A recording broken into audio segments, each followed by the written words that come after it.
native people, native culture, native knowledge. Hi, I'm Jeannie Green, bringing you award-winning Heartbeat Alaska. Bringing you national and international Native news, this is award-winning Heartbeat Alaska, the premier Native voice in Native programming. There's a heartbeat, louder than thunder,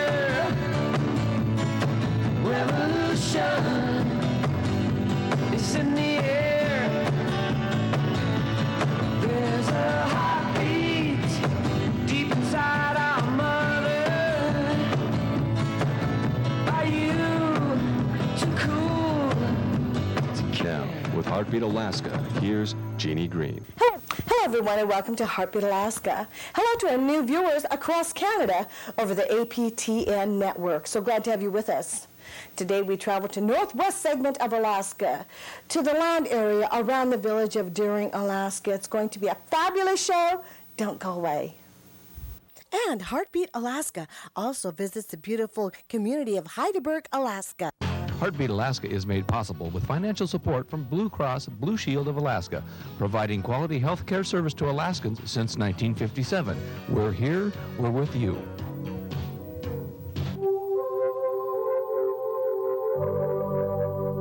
Heartbeat Alaska is sponsored in part by Chugach Alaska Corporation.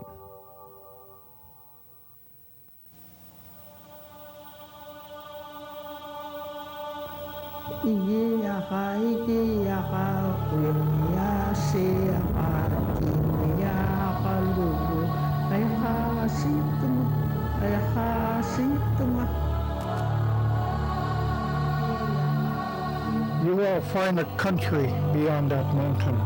Every day as you journey, you will find and learn new things. I will give you wisdom, and your people will honor you because you are wise. This is a story of a journey of discovery beyond that mountain, exploring and learning from the land. Geologist David Hopkins has focused his lifelong career on unraveling the secret to the landscape history of the Bering Land Bridge on Alaska's Seward Peninsula that began over 50 years ago in what is now the Bering Land Bridge National Preserve, referred to as Bella, part of the future Beringian Heritage International Park. This is also the story of Bella that is slowly revealing itself through the work of David, his fellow scientists, and the people who have lived there. I met a man named William Aquillick from Mary's Igloo, who had many stories about Eskimo history. Eventually he wrote a book, People of the Koarik, in which he told about the 4 crises or the 4 disasters that have affected Eskimo life. The third one was a great eruption, and undoubtedly that referred to the Lost Jim eruption. Well, we're on the Lost Jim flow, and this happens to be where I had my very first independent project when I was, 23 or 24.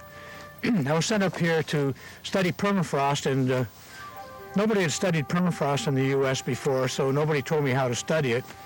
So I began doing whatever I thought was interesting and informative. And I also didn't know much about volcanoes. So I was astounded to find myself on this huge volcanic lava flow that's about 30 miles long and maybe 5 miles wide. I didn't know how old it was. Now I know it's about 1,600 years old, near the time of the fall of the Roman Empire.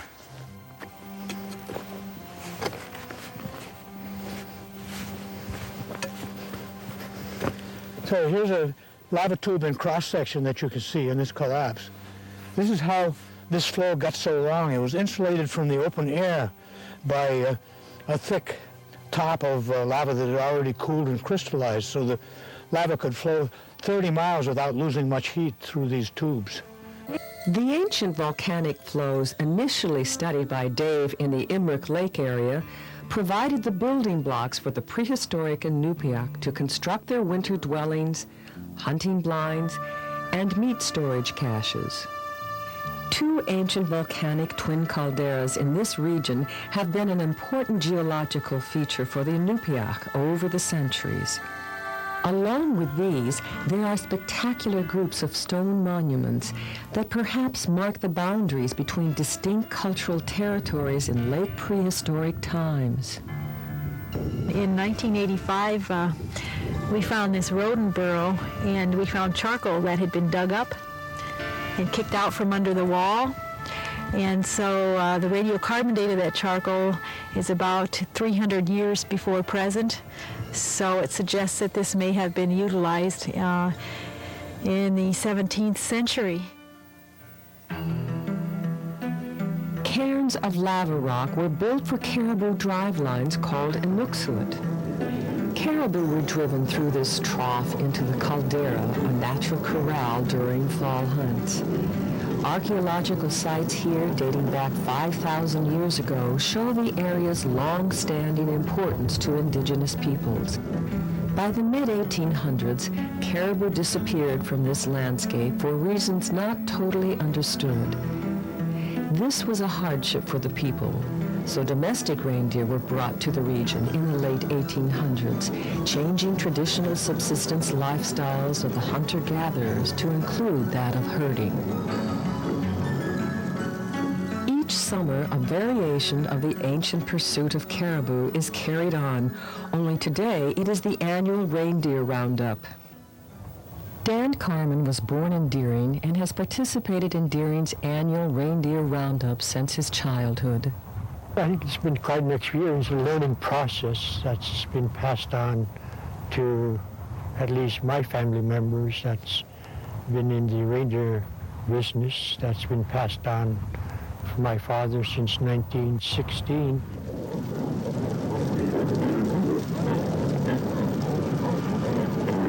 It's amazing that the remnants of that herd from 1916 is still in the family. And we're trying to carry out the same traditions and passing it down to my grandchildren and great-grandchildren. That's one of the brighter things I enjoy working with reindeer.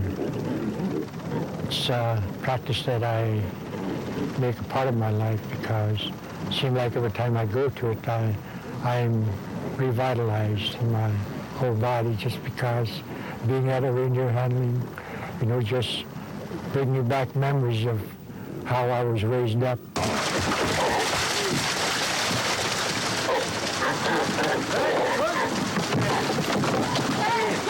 In the past, these roundups would have only been for meat. Today, reindeer bring in extra money for the village. Reindeer horn, when it is in its soft velvet state, are cut off and sent to Asian markets where they are highly prized for their aphrodisiac qualities. I got it.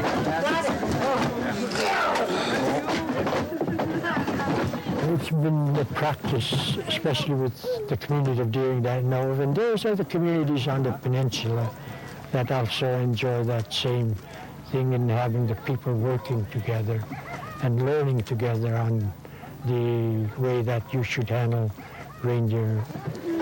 Roundup is also a time to castrate the adult males, check the health of the herd, and weigh and vaccinate the fawns. As it was in the past, the entire village participates in this exciting but exhausting 24-hour period. All the kids I know are enthused about the reindeer handling that because they take part in a practice that's been occurring for 100 years, and hopefully they'll become a part of it as they grow older.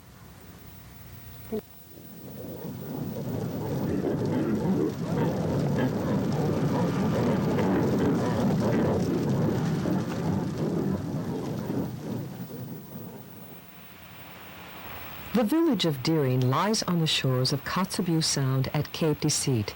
Its mighty bluffs held important scientific information for other scientists and for Dave, who was studying climate change in the 1960s. I get more and more preoccupied with what we could reconstruct of past climates. I mean, if you study glaciers at all, you're already studying something that reflects conditions different from the present.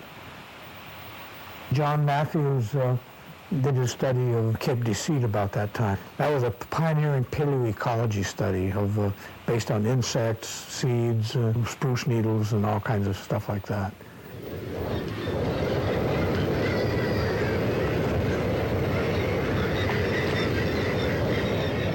Beringia is spectacular mainly because the paleogeography changes so dramatically when you change sea level.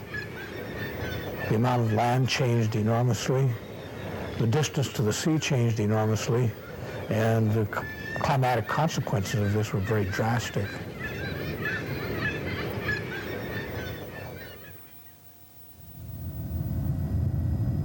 I flew over Devil Mountain Lake.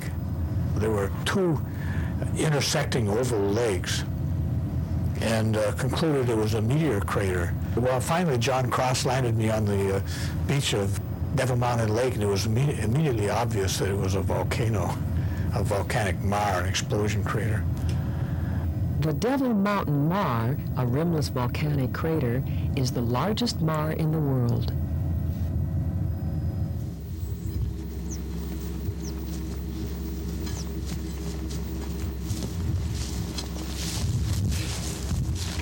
This is ash of an eruption that took place 17,500 years ago at a tremendous volcanic crater called Devil Mountain Lake. The ash fell on a surface and it buried whatever vegetation there was on the surface. We've been very interested in this because this represents the coldest part of the Pleistocene, 17,500 years ago. And there have been a lot of arguments about what kind of vegetation grew in Beringia at that time. Was it rich, lush grassland, something like Serengeti Plain, which actually some of us have suggested? Or was it an Arctic desert like maybe Ellesmere Island? And so some years ago, in 1968, I stumbled on a place where this ash was present, and underneath it, grass and woody stems were found. So this probably tells us that the early part of Land Bridge summers were very warm and very dry. The late parts were very rainy, and the soils were thoroughly wet at the time of freeze-up. And if there was a lot of ice in the soil, that also made thawing a very slow process. It looks to me like a mammoth would have had a hard time getting a full meal, though, out of what was growing on this surface.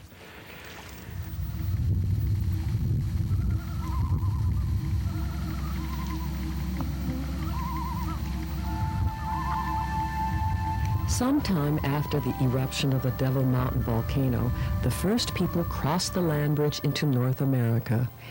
At least 9,000 years ago, small groups of these early hunters camped at Trail Creek Caves, located not far from the modern village of Deering, leaving behind their finely flaked hunting implements and the remains of small campfires. As we were taught by the older generation of people that we're going to have to learn to put into practice the caring of the animals that we live on, the land that is being used, and the seaways that we need to protect, whether it be for fisheries or the marine mammals. I think it's shown now nationwide that there's a cause for concern for the survival of, we might say, the indigenous people that depend on that resource. So we're going to have to put our act together also.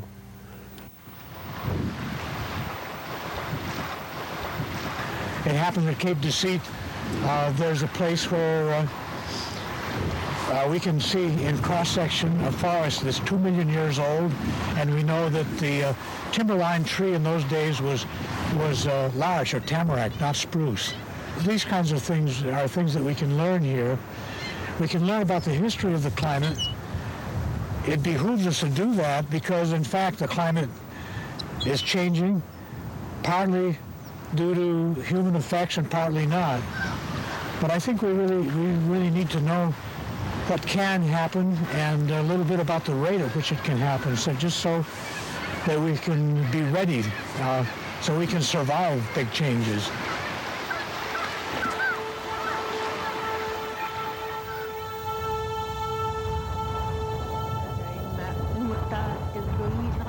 simara taranga aglani mo 1 week tamani katakluting ay pani te masin iluwaksi manun pisonaz man sa kataklu lima tab ko kitsi te kinsay kaklu tab tumungoy mo na sinuna to mi ilining man seksay taklutum sektar tungasin iman na ko to mo kribum maksum kribum. There's a heartbeat.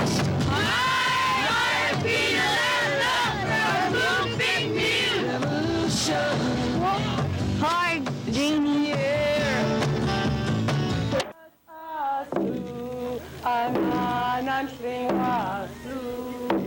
And now, Heartbeat Alaska takes you to the beautiful southeast Alaskan community of Hydaburg, Alaska.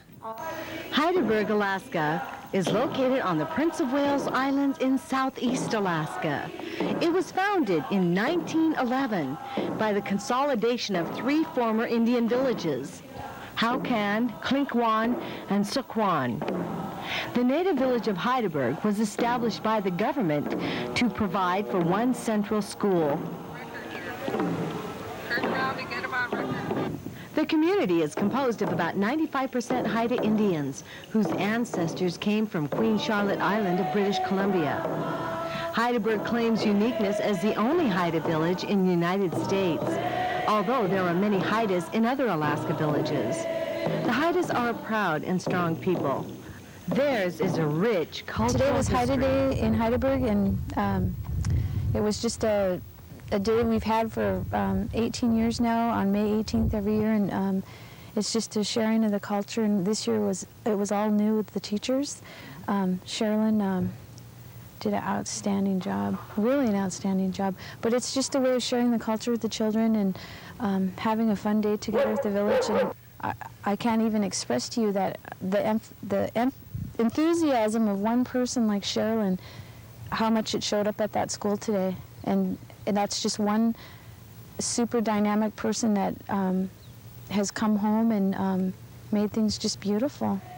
Haida Day is a day celebrating their culture, a day of celebrating today's preservation of their culture and yesterday's rich history. Yesterday, a time where men and women worked together in the village.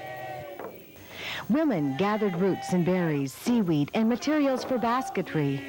They prepared, cooked, and preserved all foods, tanned animal skins, made all the clothing and basketry. Men fished and hunted both sea and land animals. They built houses, made the large canoes, and did all the wood carving and painting.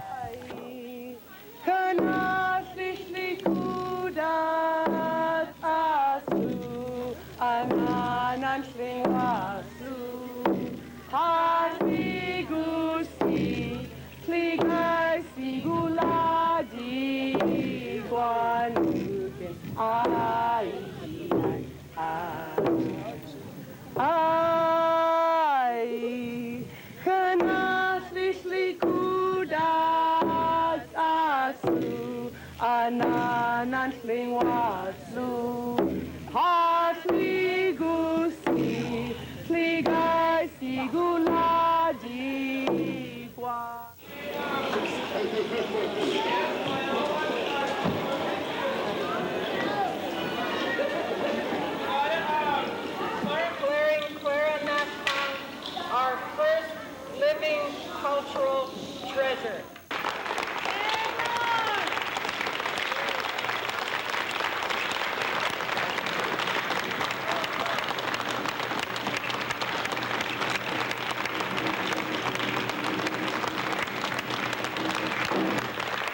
I can't even think right now, but thank you everybody. It's been a big pleasure doing this. It's just so fun to see it going on.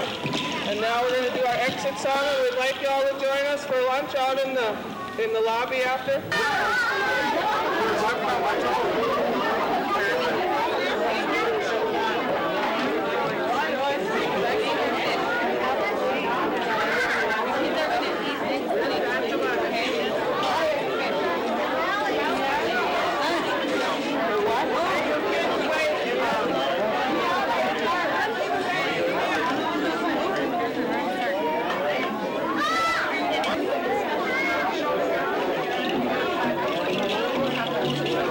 today, Haida Day meant a great deal to our people, not only to the students, but teachers, town people, the Haida Nation. This is the day we call a show-off day.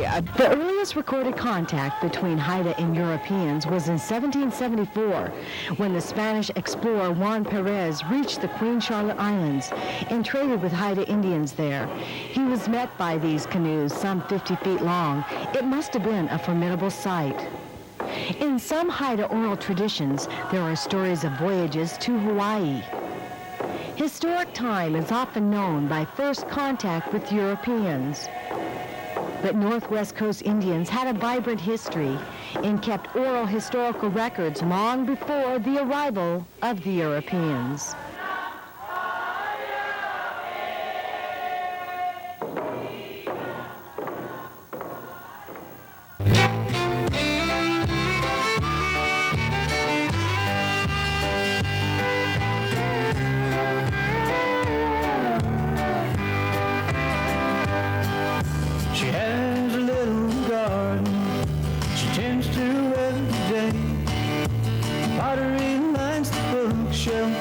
She made from earth and clay. She lives down by the Pueblo, alone miles from town. As faithfully to Jesus, each night the sun goes down.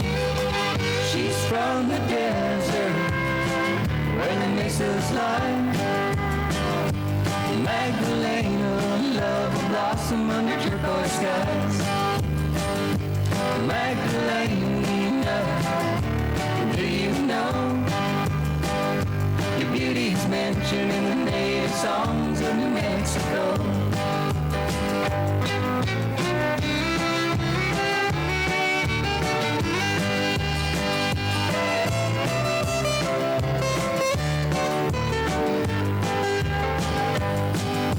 I met her on the plaza in downtown Santa Fe. When I looked into her eyes, I fell in love that day. Magdalena, you don't know me, but just you wait to see. You're from a reservation that makes you just like me. She's from the desert, where the mesas lie. Magdalena, love will blossom under turquoise sky.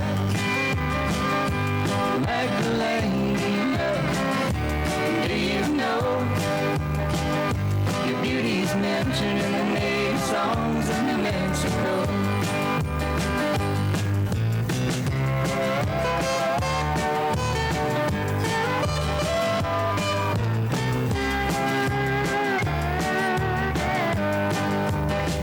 She's from the desert, where the mesas lie.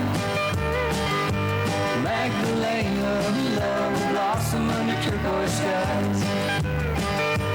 Magdalena, do you know your beauty's mentioned in the native songs of New Mexico?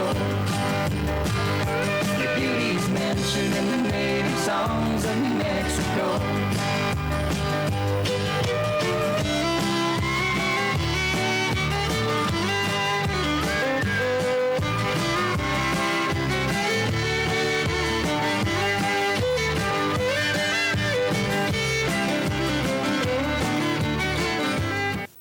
Thank you, everyone, for joining us for another Heartbeat Alaska. Please feel free to call us at 907-563-7440. Get your camcorder out, won't you, and share your news with us. Simply record your village or your tribal event. Send it to me. I'll edit it into a story. Thank you once again for inviting us into your home. God bless you. We'll see you again next week for more Heartbeat Alaska.